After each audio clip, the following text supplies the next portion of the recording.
programs also to reach others who may not have access to the arts. People in the senior centers and youth detention, correctional facilities, and special needs centers. So I founded an organization called Class X Arts in the basement of my home, and started doing everything myself. You know, I was the CFO, the CEO, the A&R person, you know, everything. And then gradually we grew. We got a wonderful contract where we did the American Cultures for Children video with Felicia Rashad from the Bill Cosby show as our narrator. And it was to introduce cultural traditions from 10 different countries. And, you know, there should have been many more, but at least it was capturing those parts of our world in music, dance, theater, storytelling, geography, you know, and clothing, culture, everything, packed into a half an hour. But those videos are available in every school and public library in our country. So that sort of put us on the map. And then we now facilitate 2,500 programs a year, reaching about 350,000 people throughout Maryland, Virginia, and D.C. So it grew from just a little idea and identifying a need in our community to something that has reached a lot of people.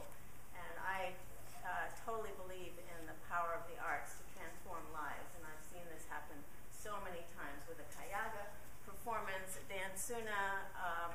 We have so many incredibly talented artists in our community right here. We also, with Class X Arts, facilitate programs with traveling through artists who are at the Kennedy Center or at Wolf Trap, and we take advantage of those artists being in the area and bring them into the schools so that more people benefit from those programs. So, and also the power of the arts just as a vehicle for creative expression. You know, we all have so much to give, and it's finding the way to communicate what we have to give. And for many of us, it's the arts. You know, that the arts are a way of communicating. It's the universal language, and that's the great beauty of the arts, is that it doesn't matter what language you speak or what country you're from or what your religion is, and what your socioeconomic situation is. The arts communicate to everyone. So that's where I feel I've had the incredible pleasure, privilege of working with these outstanding artists and trying to find audiences for them. Connecting artists with audiences is what I'm passionate about. So I definitely want to talk to all of you and stay connected. And thank you, Wanjiro, for organizing this incredible conference, and Gadoni and everybody else.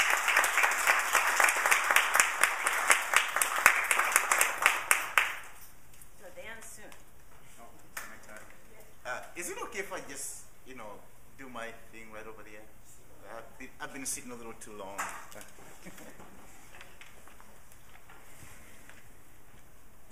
How are you doing today?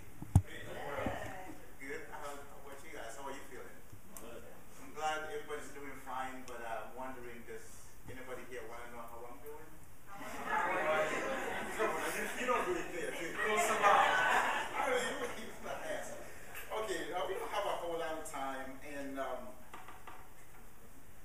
gosh, there's so much I can talk about. I've been in the performing industry for, as long as I remember, but professionally for about 20 years. And I decided to focus more on the traditional arts, our traditional arts, because I had an experience of, as a teenager, I came to America, and it was such a culture shock. It really was. On one hand, I'd go home and I'm expected to behave and, a certain way. And then I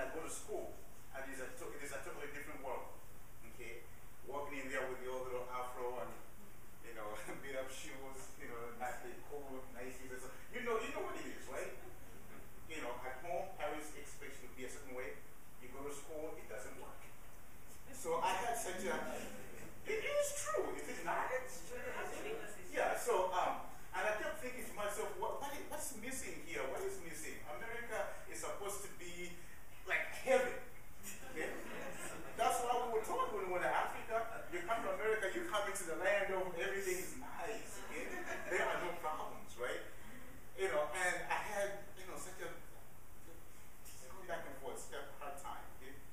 And then I went back to Uganda.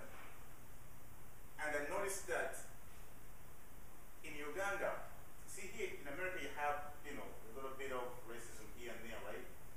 In Uganda, in so many parts of Africa, there's what we call tribalism. Okay? I grew up thinking, I was told that my tribe was the best tribe. Okay? And I believed that. I knew that, did that, and as a matter of fact, sometimes, the grown-ups would want to kind of punish you. They would tell you, well, your behavior is like of the other tribe. Have you had that happen to you? Yeah. So, so I'm back in Uganda thinking, okay, when I'm in America, it doesn't really matter what tribe I am. I'm black, it doesn't matter. And then I go to Uganda, and then I see, everybody around me thinking, oh, our tribe is the best, your tribe, you're this, you're that. And so, okay, there's got to be something here. Something's just not quite clicking. Okay? Then I came back to America. And I realized that, the reason why I was having such a hard time is because I did not understand the American culture.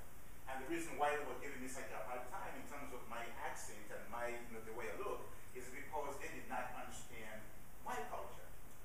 Okay? So then my question was, what is the value of culture? What's the value of the culture?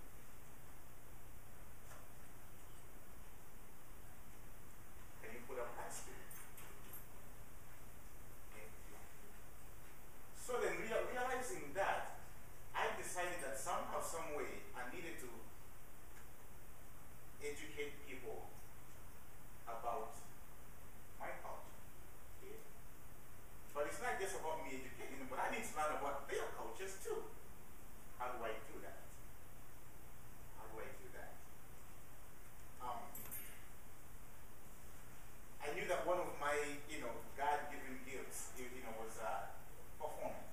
I love music, all kinds of music, These guys are doing the, I would say like the modernized part of, music, whatever, but from traditional to country to R&B, you name it, like if it's, there is something about music that moves me, something about music at water. I don't know why. Music at water. So, and I got so many opportunities to, because I played traditional instruments.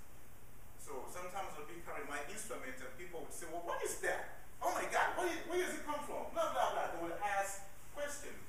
And then it clicked in my head that, hey, this is an opportunity for me to teach them. An opportunity for me to teach them and for me to learn as well. Okay, so from that,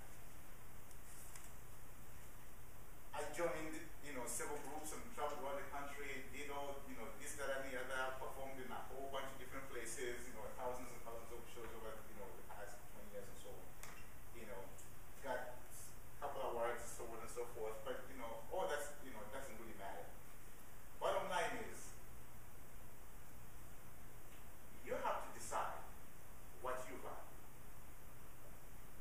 You have to decide what you value. Okay?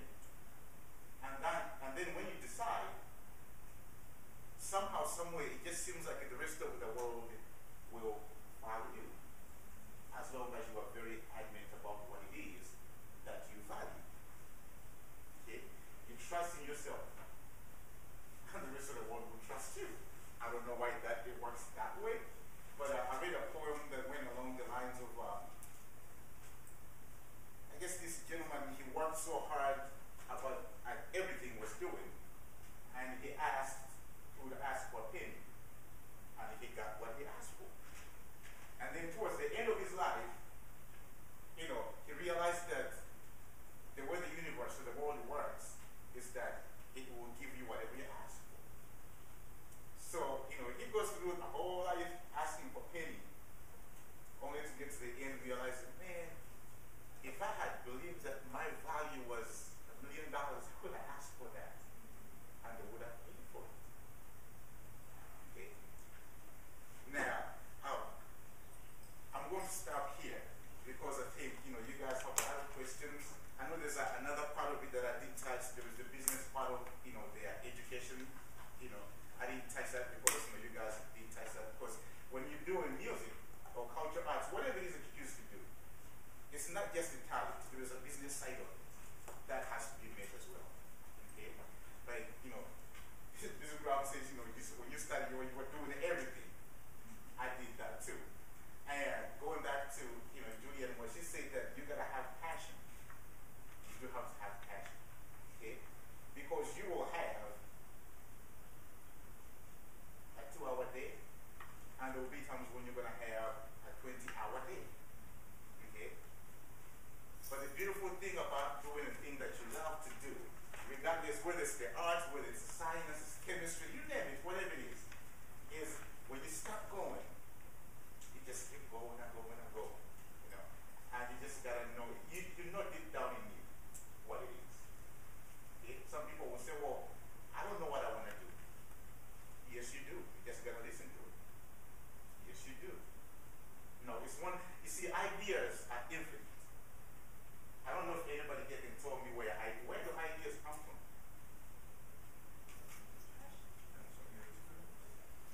They come from experience.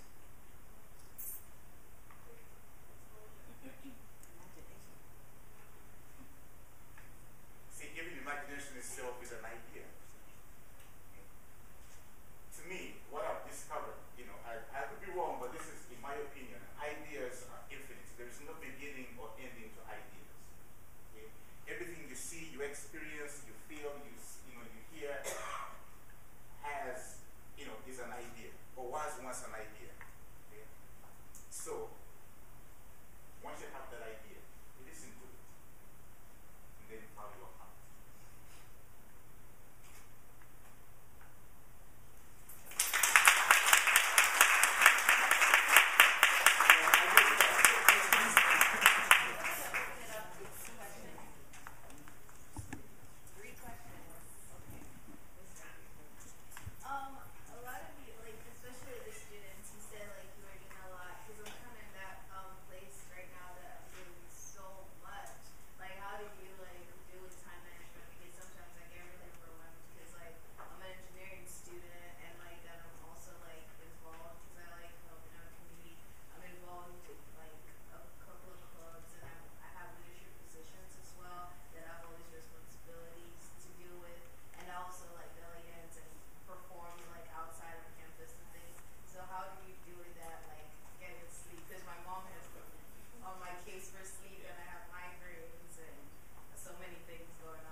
it says, and to what you're saying, that you have trouble, you have a lot of trouble, like saying, okay, you are here, but you are somewhere else. That is, I've read that is one of the reasons why most of us don't succeed in whatever we do, because you are not in that moment. You are not focused on the results. You are not focused on giving 100% at what it is that you are doing. Okay? You are taking a shower, but you're thinking, oh my goodness, how am I gonna, which route should I take? There's gonna be so much traffic over there, and you're missing a lot. Okay, and then you're saying you have migraines because you don't have time together. Yeah, your health is critical, because if you're not healthy, nothing else is gonna get done. You're gonna get a whole lot of mess if you're not healthy. So gotta watch out for that. But it's doable.